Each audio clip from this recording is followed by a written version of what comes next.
Oui, bonjour à tous. Merci d'être encore là à cette heure-ci. Merci aux organisateurs pour l'invitation. Je suis vraiment content d'être là. J'adore le CFO. C'est là que j'ai vu pour la première fois de ma vie que les ornithologues professionnels, ça existait. C'était il y a longtemps. C'est là que j'ai eu mon premier stage. C'est là que j'ai fait mon premier speech. Et c'était il y a 30 ans. Donc voilà, merci de réinitier ça, de relancer le processus, qui est autant de jeunes et autant de filles. Ça change quand même par rapport à ce que c'était avant. Donc, merci pour tout ça. Et j'en profite aussi pour remercier mes co-auteurs. Donc, vous voyez, on est assez nombreux et d'horizons un peu différents. Je vais expliquer ça. Et donc là, l'objet de la présentation, c'est la gestion adaptative et la Task Force on the Recovery of Birds. Comme c'est un colloque francophone, on a fait un effort dans le titre. Je vais expliquer un petit peu ce que c'est.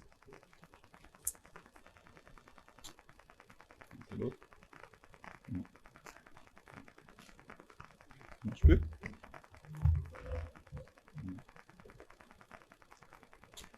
C'est celui de droite, j'imagine.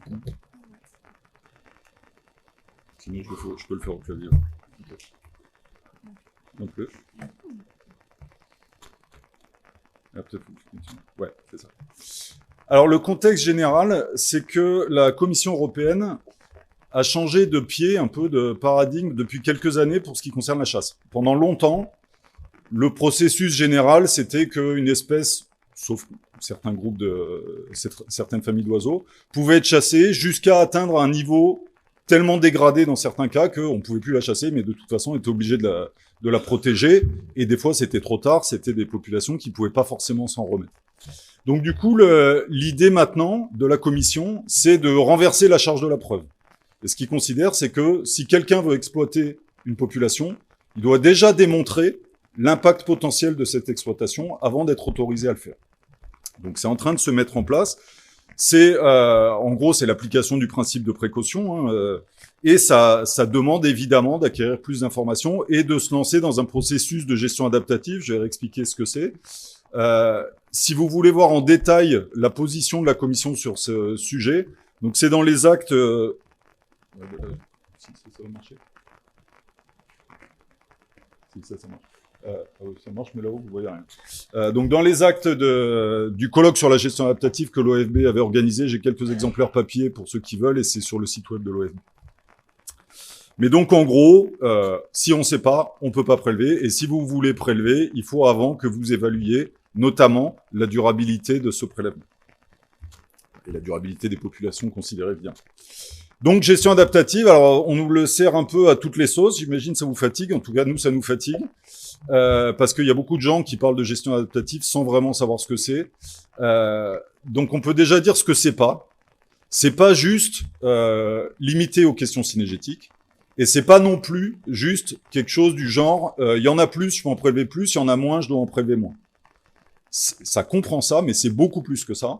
C'est pas limité aux questions synégétiques. C'est même pas limité aux populations animales. On peut très bien le faire sur des plantes, on peut très bien le faire sur des habitats, on peut très bien faire de la gestion adaptative d'activités.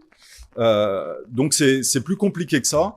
Et en fait, ça repose sur deux choses qui sont vraiment essentielles, la concertation et l'acquisition de connaissances. Donc la concertation, c'est que le tout début du processus de gestion adaptative, c'est qu'on doit mettre ensemble toutes les parties prenantes, et vraiment toutes, de manière à ce qu'elles arrivent à se mettre d'accord sur un objectif commun. Si on n'a pas d'objectif commun, on ne peut pas mettre en place une gestion qui va vers cet objectif, évidemment. Et que toutes ces parties prenantes se mettent aussi d'accord sur ce qu'on sait et ce qu'on ne sait pas. Et en fait, on applique la gestion adaptative que dans les cas où on a besoin d'acquérir de la connaissance. Sinon, on fait de la concertation, on fait de la médiation, on fait des choses comme ça, mais pas de la gestion adaptative. Donc si on prend l'exemple, là j'ai quand même pris un exemple synégétique parce que c'est de ça dont on va parler aujourd'hui. Ouais, si, voilà, on voit la souris là. On a une boucle qui est souvent une boucle annuelle. En gros, on va envisager que les parties prenantes se mettent d'accord sur un objectif de gestion. On va dire, ben voilà, on va faire telle chose. Mais en même temps, on ne sait pas trop comment fonctionne la population en question ou comment elle va réagir à cette gestion. On parlait tout à l'heure de densité-dépendance. Est-ce qu'il y a beaucoup de densité-dépendance? Pas beaucoup. Est-ce que la mortalité va s'ajouter à la mortalité naturelle ou pas? On ne sait pas. Donc on va construire différents modèles mathématiques et on va comparer les résultats de notre gestion sur le terrain, donc les comptages d'oiseaux par exemple, ou les niveaux de prélèvement, avec ce que prédisent chacun des modèles selon différents scénarios de fonctionnement. Et puis, on va réaliser que cette année, le modèle qui prédit le mieux ce qui s'est en vrai passé, c'était celui-là. On va lui donner un peu plus de poids, ou on va lui accorder un peu plus de confiance l'année prochaine. Et à chaque boucle itérative, comme ça, on va petit à petit de mieux en mieux connaître comment ça marche, comment notre gestion va avoir un impact sur ces populations. Et donc, on espère avoir une boucle un peu vertueuse avec une gestion qui est de plus en plus appropriée à la manière dont ça se passe en vrai. Donc ça, c'est la première boucle itérative qui est souvent sur 1 an ou 2, 3 ans. Et à intervalles réguliers, on a une deuxième boucle, c'est celle qui est en orange là sur le graphique, où là, on va à nouveau réunir les parties prenantes parce que le point de vue des parties prenantes vis-à-vis d'une activité, d'une population, d'un habitat, il peut évoluer dans le temps. On peut avoir une espèce qu'on trouve tout à fait acceptable à un moment, qui devient surabondante et qui se met à poser des problèmes, ou au contraire, une espèce qui au début nous paraissait surabondante, être partout, et puis finalement, on se rend compte qu'il n'y a pas de souci. Donc la position de la société, elle évolue sur ces questions, et donc du coup, effectivement, la gestion, elle doit aussi évoluer en fonction de ça. Donc c'est ça le principe, et j'insiste sur le fait que c'est pas restreint aux questions synégétiques, même si souvent c'est d'abord mis en avant ou réalisé pour les questions synégétiques. Alors comment c'est mis en place pour les espèces d'oiseaux chassables en mauvais état de conservation en Europe? On va voir comment on a listé ces espèces en mauvais état de conservation après. Mais en gros, l'organisation, c'est piloté par la Commission européenne. C'est elle qui va fixer l'agenda, c'est elle qui va dire, voilà, les questions qui remontent de la société, c'est plutôt ça, ça, ça. Les problèmes qu'on a, c'est plutôt ça, ça, ça. Elle va réunir donc cette Task Force on the Recovery of Birds. En gros, c'est une enceinte dans laquelle on va mettre à la fois des scientifiques et des politiques, de manière à ce qu'ils se parlent, que les scientifiques fassent des propositions de gestion, qui les expliquent bien aux représentants des États membres. Donc, dans cette task force, il y a des représentants de chacun des États de l'Union européenne. Donc là, c'est une discussion plutôt technique, on va dire. Ces représentants repartent chez eux et se réunissent un peu après dans le cadre du NADEG. Donc, c'est le groupe des experts pour la mise en œuvre des directives nature. Donc, pas uniquement la directive oiseaux, hein, aussi la directive habitat faune flore et les autres dont on a déjà parlé. Là, il n'y a que des politiques. Eux, sur la base des recommandations de la task force, ils vont discuter, ils vont arbitrer, ils vont choisir, et ensuite, ils vont appliquer ça chacun dans leur pays. Donc nous, donc l'ensemble des co-auteurs que vous avez vus là, on intervient au début du processus. On travaille pour la Commission européenne et on fait le travail de compilation de l'information, de construction des modèles démographiques, de simulation des différents scénarios. Et ensuite, on va les expliquer dans le cadre de la task force aux représentants des États membres. Et ensuite, ils se réunissent entre eux et ils prennent des décisions politiques. Et donc, on sépare bien le volet scientifique du volet politique. Et je reviendrai là-dessus, c'est vraiment important dans le processus. Alors, qui on est dans ce consortium européen? On est à peu près une dizaine d'organismes. Vous les avez là. Certains, ceux qui sont marqués juste par des points, c'est pas des organismes, c'est des individus, c'est des experts de tel ou tel pays. Donc, on travaille pour la Commission. Le début du travail de ce consortium, ça a été en 2020-21, spécifiquement pour la tourterelle des bois. On avait un contrat avec la Commission européenne, et je parlerai de la tourterelle tout à la fin. Ce que je vais vous présenter aujourd'hui, c'est le résultat d'un travail qu'on a réalisé sur la période 2023-2025. Donc, ça s'arrête à la fin de l'année, là. Mais on est très content parce qu'on a été sélectionné à nouveau pour un nouveau contrat pendant 3 ans pour poursuivre ce travail avec la Commission.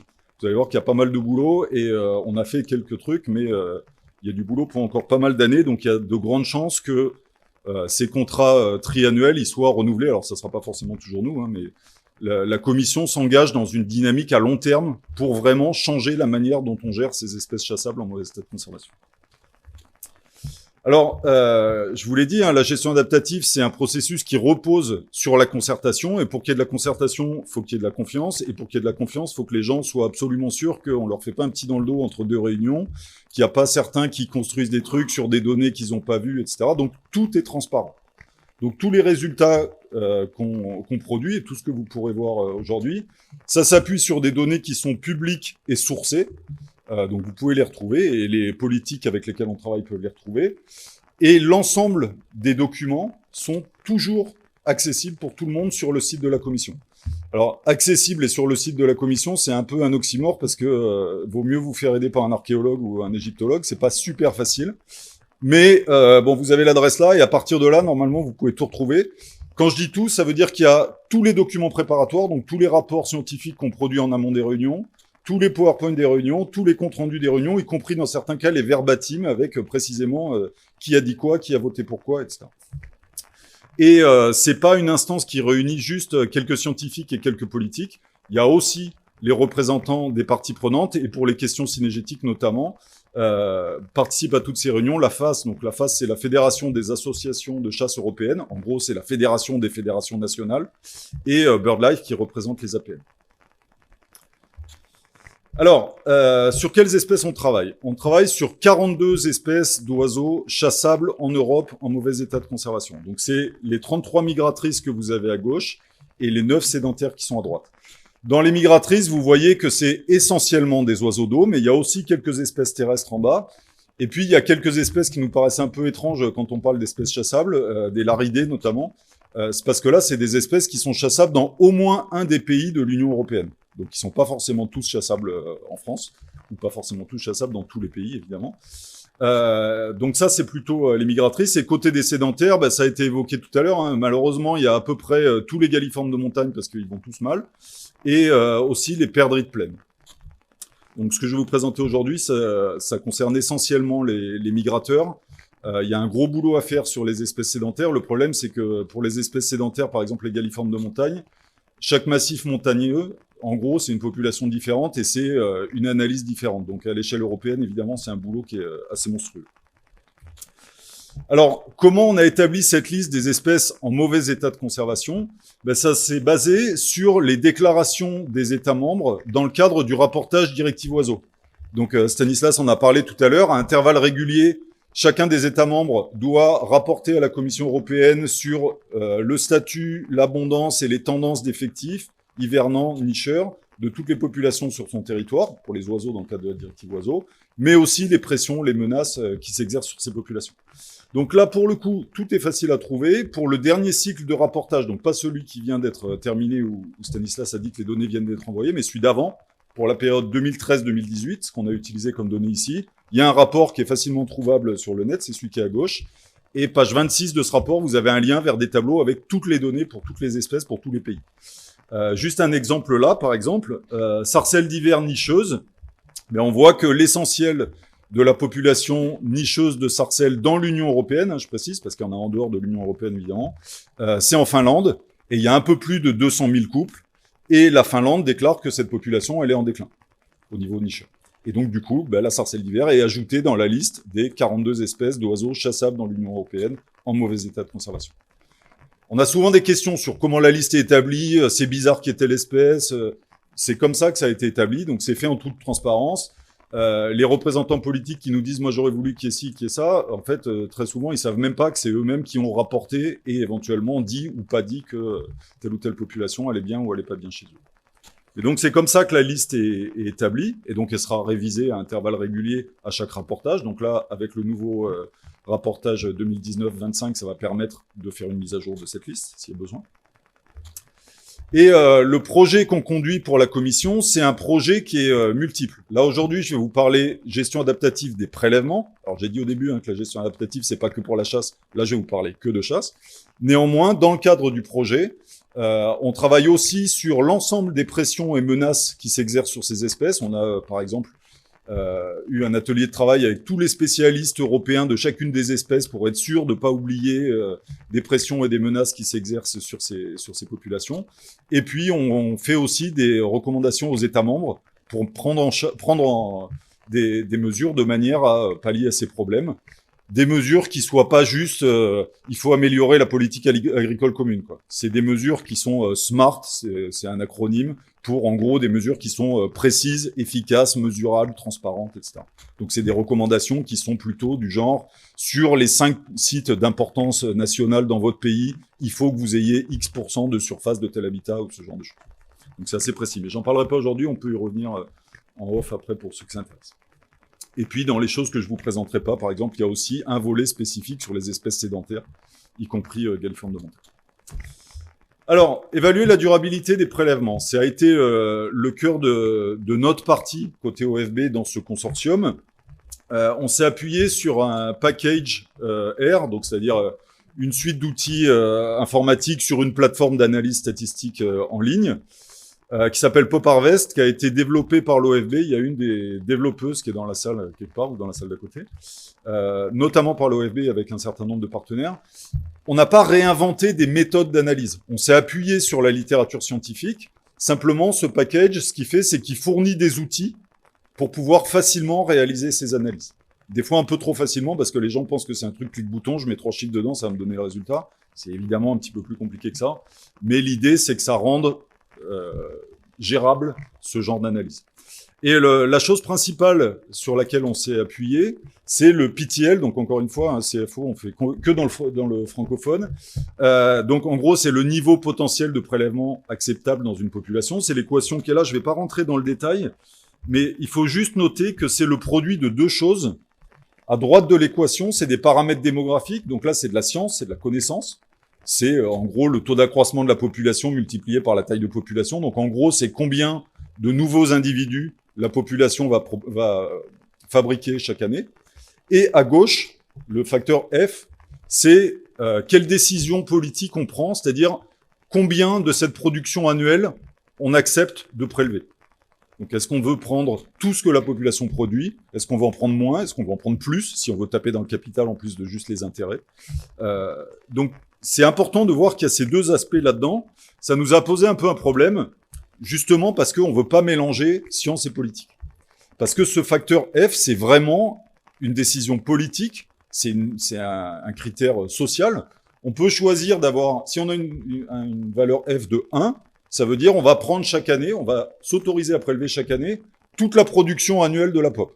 Donc en gros, si tout se passe bien, si l'environnement était complètement stable, évidemment ça n'existe pas, on prélèverait chaque année tous les intérêts du capital, donc la population elle devrait rester à peu près à la même taille tout le temps, si tout va bien, ça n'arrivera pas, et on maximiserait le prélèvement sur le long terme. Si on prend au contraire une valeur inférieure à 1, ça veut dire que chaque année, on va s'autoriser à ne prélever qu'une partie de ce que produit la population, donc c'est plus conservateur. C'est souvent ce qu'on fait sur les populations qui vont pas bien, parce que non seulement on veut pouvoir prélever les jeunes qui sont produits, mais on veut aussi espérer qu'il y en ait quelques-uns qui accèdent à la reproduction et qui fassent augmenter la population ensuite. Et puis au contraire, dans certains cas, on peut décider d'avoir une valeur du paramètre qui soit supérieure à 1, c'est-à-dire on prend plus que les jeunes produits chaque année, on veut aussi taper dans les reproducteurs, par exemple dans les espèces exotiques envahissantes, si on décide de les gérer par le prélèvement.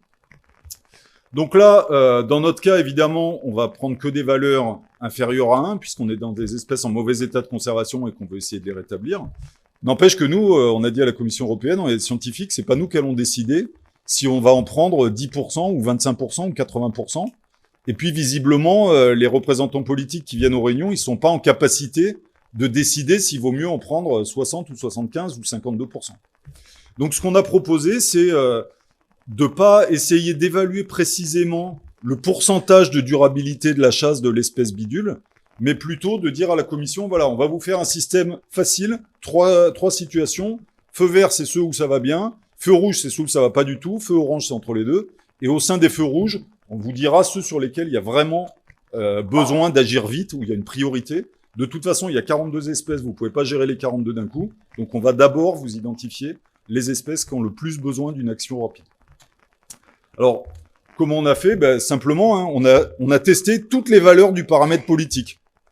Et les valeurs feu vert, c'est celles pour lesquelles, quel que soit le choix politique, combien on prend de la production annuelle, dans tous les cas, il n'y a pas de souci apparent de durabilité. J'expliquerai après comment on l'a calculé. Donc celles-là, a priori, elles sont pas prioritaires. Elles vont pas bien par ailleurs, hein, on remet pas ça en cause, mais c'est sûrement un autre problème lié à l'habitat ou autre chose. Au contraire, à droite, on a celles pour lesquelles, quel que soit le choix politique, le prélèvement tel qu'il existe aujourd'hui, il n'est pas durable. Donc là, dans tous les cas, il faut faire quelque chose, ça va pas, ça marche pas, il faut que vous changiez quelque chose. Et puis, on a au milieu les colonnes verticales, les espèces pour lesquelles on est entre les deux. C'est les feux orange, il y en a pour lesquels, selon le choix politique, c'est durable ou c'est pas durable.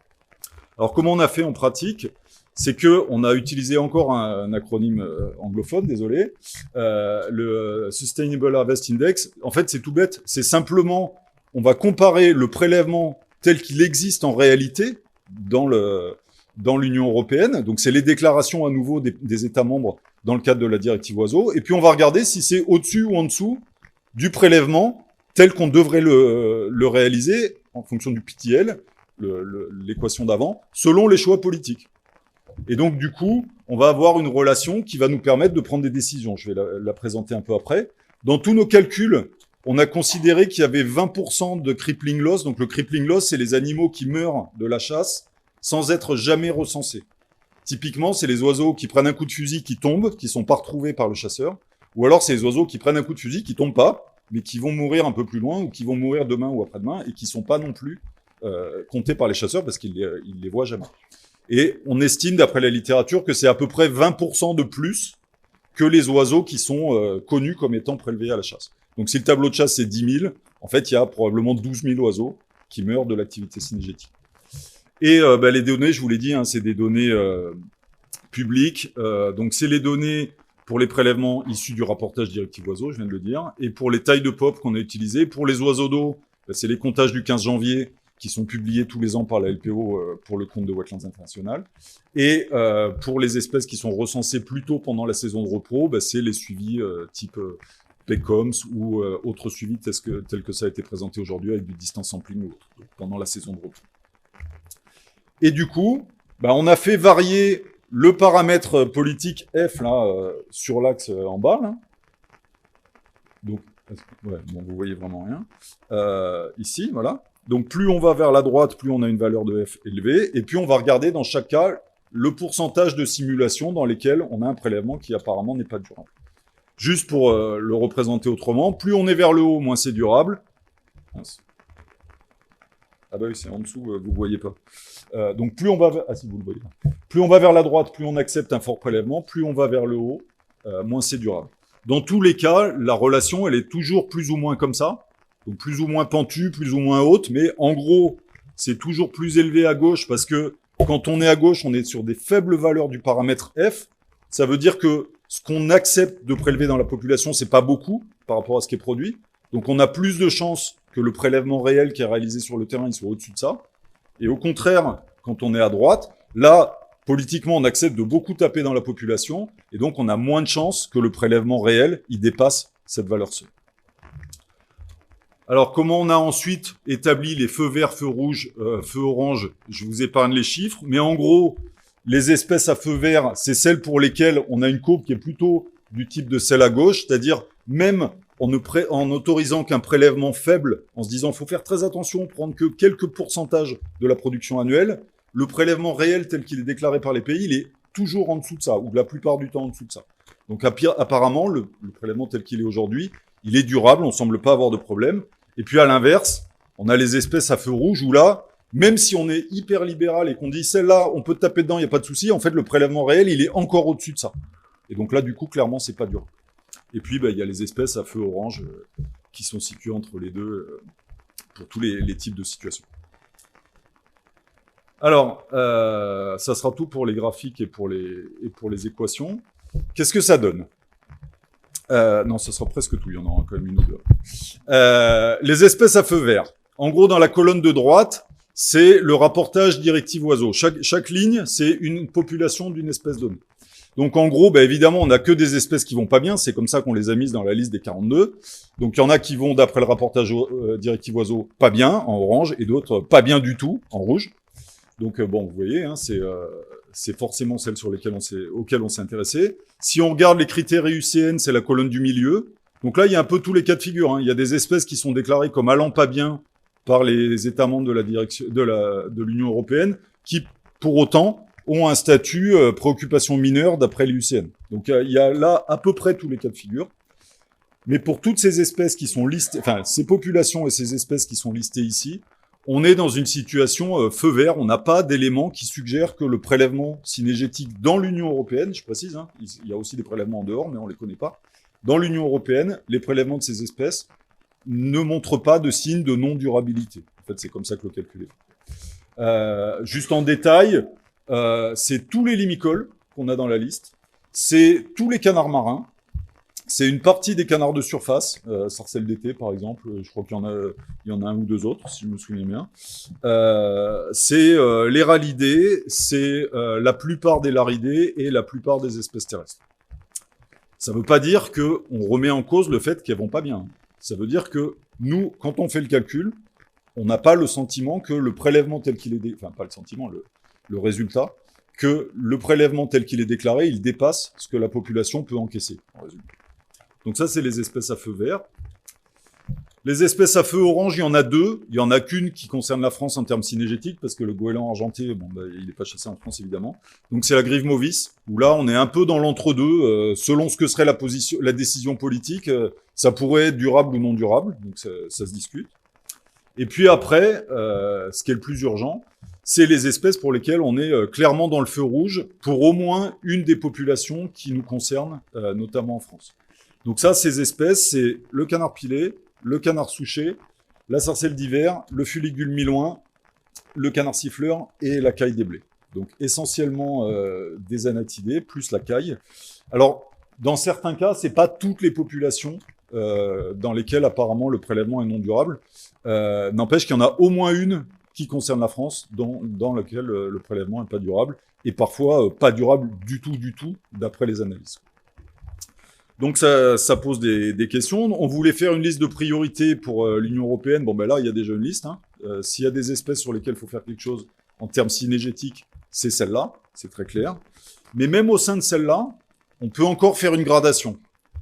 On a un premier groupe d'espèces, le souchet, le pilé et la sarcelle, pour lesquels, clairement, le prélèvement, il n'apparaît pas durable. Clairement, au moins certains pays déclarent que les populations nicheuses sont en déclin. Mais quand on regarde les comptages au 15 janvier, on a une augmentation des effectifs. Donc là, évidemment, on s'est fait pas mal rentrer dedans par certains, nous disant bon, c'est n'importe quoi d'avoir cette espèce sur la liste des espèces qui vont pas bien. Regardez les comptages de janvier, ça monte. Comment vous pouvez dire que ça va pas bien? Alors, c'est pas clair, on sait pas. En tout cas, il y a un espèce de paradoxe ici. Ce qui est assez possible, c'est qu'en fait, si on regarde ces trois espèces qui certes ont des effectifs qui augmentent dans les comptages du 15 janvier, mais c'est aussi trois espèces qui hivernent assez largement, voire vraiment beaucoup, en Afrique, où c'est plus difficile de les recenser qu'en Europe. Et en même temps, du fait du changement climatique, ces populations, elles ont tendance à hiverner de plus en plus en Europe. Et donc peut-être que cette augmentation des effectifs du 15 janvier qu'on observe en Europe, c'est juste un report d'oiseaux qui avant étaient en Afrique, n'étaient pas comptés. Maintenant, ils sont dans une zone où on les compte plus facilement, donc on a simplement l'impression qu'il y en a plus. Il n'y en a pas plus à l'échelle de la voie de migration, ils sont simplement dans un endroit où on les voit mieux. C'est possible, on ne sait pas. En tout cas, ce qui est sûr, c'est que y a un truc à clarifier en termes de connaissances au niveau de ces populations-là. Donc clairement, pour nous, elles vont pas bien, il y a un défaut de connaissance. C'est des espèces qui qualifient vraiment pour la gestion adaptative telle que décrite au début. Pour nous, c'est pas les plus urgentes, on va dire. On va revenir après sur celles qui sont encore plus urgentes que ça. Mais n'empêche qu'il faut faire quelque chose. Donc, il faut améliorer la connaissance. Donc là, le nouveau contrat de la commission dont je vous parlais, justement, met le focus sur cette amélioration de connaissance pour ces espèces. C'est très bien. Et la recommandation du consortium, qui est juste une recommandation technique, hein, scientifique, c'est pas un avis politique, c'est le prélèvement, il n'est pas durable, il faut probablement le réduire. Ce qu'en a déduit la Commission européenne, ce qu'elle a présenté aux États membres dans le cadre de la task force, c'est bon, là ça va pas, il faut que vous réduisiez les prélèvements d'au moins 50%, au moins dans la population nord-ouest. Dans le détail des populations, c'est surtout celle du nord-ouest de l'Europe qui allait pas bien. Tant que vous n'avez pas des meilleures données, faut que vous levez le pied. Et donc, ce qui a été pris comme arrêté en France, dont vous avez entendu parler l'été dernier, c'est l'introduction d'un prélèvement maximum autorisé pour ces espèces-là, mais pour tous les anatidés, en fait, sauf le colvert et l'oie cendrée, de 15 par jour par chasseur et 25 par nuit par hutte ou par gabion. Et l'obligation de déclarer les prélèvements. Donc maintenant, tous les chasseurs qui prélèvent des individus de ces espèces, ils doivent instantanément, sur place, déclarer ces prélèvements. Donc maintenant, on a des données plus précises sur la manière dont sont réalisés ces prélèvements. Deuxième catégorie, là c'est ceux où lesquels c'est plus rouge, c'est écarlate, ça va vraiment pas, parce que là pour le coup, tous les signaux sont dans le rouge. C'est le milouin, le siffleur, la caille. Donc nos résultats montrent que les prélèvements dans l'Union européenne sont pas durables. Et je rappelle, hein, c'est que dans l'Union européenne. Il y a aussi des prélèvements sur ces populations à l'extérieur de l'Union européenne, soit en amont en Russie, soit en aval en Afrique pour certaines. Les populations nicheuses sont en déclin, c'est pour ça qu'on les a mis dans la liste. Et les populations hivernantes aussi, les comptages en hiver, suggèrent aussi un déclin, voire parfois un très fort déclin. Et en plus, si on analyse la structure de la population en regardant en fait à partir des ailes d'oiseaux que collectent les chasseurs. On se rend compte que dans le prélèvement, a priori dans la population, il y a de moins en moins de femelles et de moins en moins de juvéniles, au moins dans certains pays. Et donc ça, en termes démographiques, c'est hyper inquiétant puisque chez les canards, c'est quand même essentiellement les femelles qui sont centrales dans la reproduction. C'est les seuls à élever les jeunes, etc. C'est les seuls à pondre aussi, évidemment. Et s'il y a de moins en moins de femelles et de moins en moins de juves, a priori, ça va déjà pas bien, mais ça risque de s'aggraver assez rapidement. Donc du coup, pour nous, c'est vraiment là qu'est la priorité pour introduire la gestion adaptative au sein de ces espèces-là. Il faut absolument développer des modèles démographiques pour pouvoir informer cette gestion adaptative, donc on s'y est collé. L'OFB est en charge du modèle démographique pour le milouin, les collègues de l'université d'Aarhus au Danemark font celui pour le siffleur, et les collègues espagnols de l'IREC font celui sur la caille. On a pris le plus facile, même si c'est pas très facile. Le modèle démographique pour la caille, c'est un vrai cauchemar. Bref, donc ça, c'est notre recommandation à nous. La recommandation, ou ce qu'en a tiré la commission, elle est allée voir les États membres en leur disant bon les gars, là, ça va vraiment pas du tout, donc c'est gestion adaptative tout de suite, sinon chasse interdite. Alors, elle n'a pas le pouvoir d'interdire la chasse dans les États membres, mais elle a le pouvoir de leur mettre fortement la pression par plein de moyens. Donc la décision qui a été prise en France pour le milouin, c'est effectivement tout de suite d'introduire la gestion adaptative. Donc le milouin, il a été rajouté dans la liste des espèces soumises à la gestion adaptative en France, avec l'introduction dès cette année d'un quota de 5000 individus prélevables à la chasse. C'est à peu près la moitié de ce qu'était le prélèvement la saison précédente. Et pour la caille aussi, on a ce PMA journalier. Donc ça, c'est ce qui est en train de se mettre en place, ou ce qui va se mettre en place pour les autres espèces, type pilé, etc., en termes de gestion adaptative. Mais il y a une espèce pour laquelle la gestion adaptative, elle est déjà en train de fonctionner à l'échelle européenne, et c'est la tourterelle des bois. Donc la tourterelle des bois, pourquoi il y a eu un focus sur cette espèce? C'est parce que la population s'est vraiment effondrée depuis 25 ans, et même si on regarde un peu avant, c'est encore pire que ça. Il y a deux voies de migration ou deux populations de tourterelles des bois en Europe. Il y a une population ouest européenne, en gros pour tous les pays qui sont à l'ouest d'une ligne qui passerait des Pays-Bas jusqu'au milieu de l'Italie. Donc en gros, le nord-ouest de l'Italie, il est de ce côté-là. Et puis une population qui est de l'autre côté avec tous les pays d'Europe de l'Est, les Balkans, etc. Les deux populations ont diminué, mais surtout celle d'Europe de l'Ouest. Celle d'Europe de l'Ouest, elle est passée en gros de 2,5 millions de couples au début des années 2000 à 1,5 million en 2020. Donc vraiment un très très fort déclin. La population de l'Est, elle a diminué aussi, elle est passée d'1 million à peu près 600 000. Donc c'est moins pentu, mais c'est quand même une sacrée dégringolade. Ça a conduit la Commission européenne et les pays du NADEG à lister l'espèce dans les 42 chassables en mauvais état de conservation, évidemment. Et donc on a été mandaté pour mieux étudier cette population et faire des recommandations de gestion. Donc on a construit un modèle démographique, je vous passe les détails, mais la figure ou le résultat qui était vraiment important et utilisable par les politiques, c'est celui qui est là. C'est le lien qu'il y a entre le taux de prélèvement dans la population, c'est-à-dire quel pourcentage du nombre total d'individus sont prélevés, et la vitesse de croissance de cette population. Donc en gros, si on a 0, là sur la ligne rouge, la population, elle est stabilisée, elle n'augmente pas, elle ne diminue pas. Donc on se rend compte qu'évidemment, comme dans la plupart des espèces, si on augmente le taux de prélèvement, on va conduire à un déclin de la population. C'est très rare que le prélèvement synégétique soit complètement compensatoire de la mortalité naturelle. On ne prélève pas à la chasse que des individus qui seraient morts d'autre chose naturellement. C'est le cas pour certains, mais ce n'est pas le cas pour tous. Donc en général, plus on augmente le prélèvement, plus la population devrait diminuer. Donc ça, c'est pas tellement une surprise. Par contre, ce qui était intéressant, c'était de voir ce que prédisait le modèle si on n'avait pas du tout de chasse, là, à 0. En fait, si on est à 0, la prédiction, c'est que à 0 prélèvement, on devrait être juste au-dessus de la situation d'équilibre. Donc on devrait, sans prélèvement, avoir une population qui augmente tout doucement. Mais on voit aussi qu'on a une marge d'erreur, là, qui est énorme. C'est ce qui est les lignes pointillées de chaque côté. Et en fait, même sans prélèvement, on a encore un tiers de chance que la population continue à diminuer, malgré l'absence de chasse sur cette population. Donc, sur cette base, la task force et le NADEG se sont réunis, ils ont dit, bon, on ne peut pas continuer comme ça, et donc on met en place on propose de mettre en place un moratoire. Donc c'est les politiques qui proposent, c'est pas nous. Nous, on s'est arrêté à l'explication du mécanisme et aux prédictions démographiques. Ils ont dit, on arrête la chasse. Les pays de la voie est-européenne, ils ont dit, ouais, non, on n'est pas vraiment convaincus. Et puis chez nous, c'est pas pareil. Donc ils se sont mis d'accord pour réduire la pression de chasse, mais ils n'ont pas dit de combien. Donc on ne sait pas trop ce qui s'est passé. Alors que les pays de la voie ouest européenne, ils ont dit, OK, on arrête la chasse et on l'arrête tous en même temps, puisqu'on tape tous dans le même pool d'oiseaux. Ça n'a pas de sens que certains arrêtent et d'autres pas. Et donc, l'Espagne, le Portugal, la France et l'Italie, pour sa partie nord-ouest, ont mis en place un moratoire de la chasse de la tourterelle des bois depuis 2021.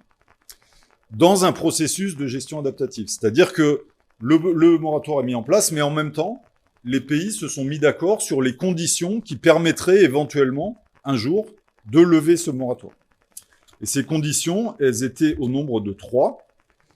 La première, c'est que la population devrait augmenter en termes d'effectifs au moins 2 années de suite. Les taux de survie des individus dans cette population devraient augmenter et ils devraient devenir compatibles avec une population en augmentation.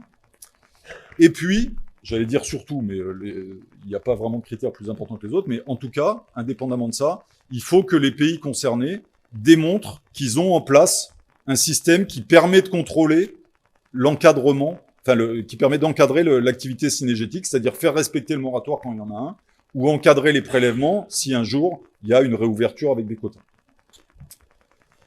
Donc ça, c'était en 2021. Qu'est-ce qui s'est passé depuis ? Des choses assez inattendues, plutôt inespérées même. Dans la population ouest européenne où la chasse a été arrêtée, on a eu un rebond très rapide et très important de la population, puisque en seulement quelques années, on a regagné quasiment un tiers de l'effectif, on a gagné presque 500 000 couples, donc on est remonté à peu près 2 millions d'individus, alors que dans la population est-européenne où il n'y a pas eu la mise en place de ce moratoire, on voit que, alors certains disent que ça s'est stabilisé, bon, c'est quand même toujours dans une situation qui va pas du tout, quoi. Si on regarde le graphe de droite, la population ouest-européenne en bleu, on est nettement passé au-dessus de la situation d'équilibre. La population, elle est clairement en augmentation. L'autre, elle est quand même toujours sur le déclin.